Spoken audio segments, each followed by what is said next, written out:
Hello, beautiful people. It's Sandro from Abstract Homes and Renovations, and today we have Shawn Petterson Stucco.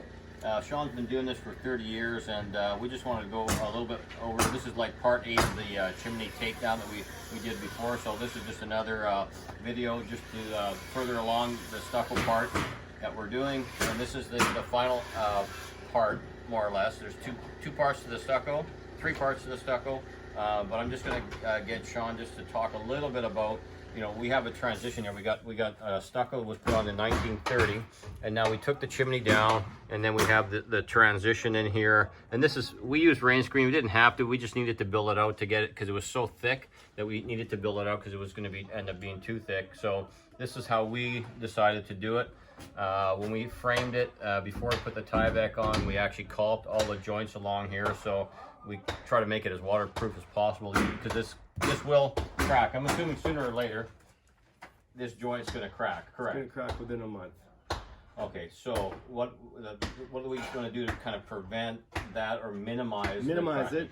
Well, by letting the scratch coat cure for 3 weeks to a month, and then and any of the serious cracking will happen then. And then I do the finish coat to match up to this. You'll have your crack here, it's going to crack, and the finish coat shouldn't crack.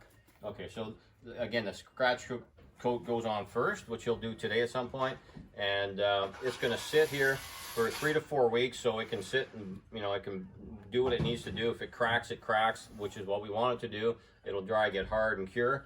Then we come back, and then we put the finish coat on top of that, correct? Yeah, and throw the stone. And throw the stone on there. And then after that, come summertime, you guys can come back and you can paint to match the existing with an elastomeric paint.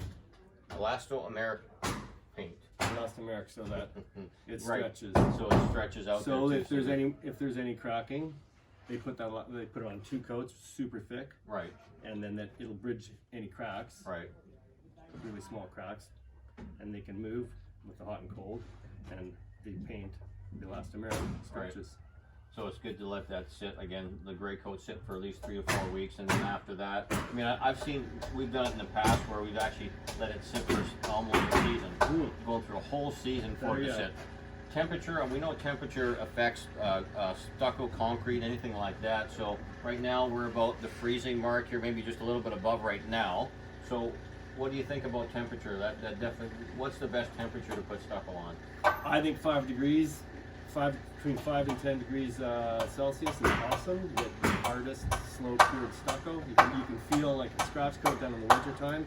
You can feel it's way harder. You can take your margin towel or your hammer, and you can feel it's way harder than the scratch coat done in the summertime. In the summertime, the stucco, it cures too fast, and then it comes almost a little bit powdery, isn't it? Yeah, that's why I after I do my scratch coat, I hose the whole building down, and I'll even get the homeowner the following day to hit it again, soak it, and slow it down. So the cure in the heat, so that's what you want to do. You want to slow that curing process down to get it to maximize. And concrete takes about 28 days. It's almost like a piece of beef. It takes 28 days to age before it becomes the right, you know, the right consistent or the right thickness, the right hardness to do your top coat. So there you go, guys. That's your lesson for the day. Take care.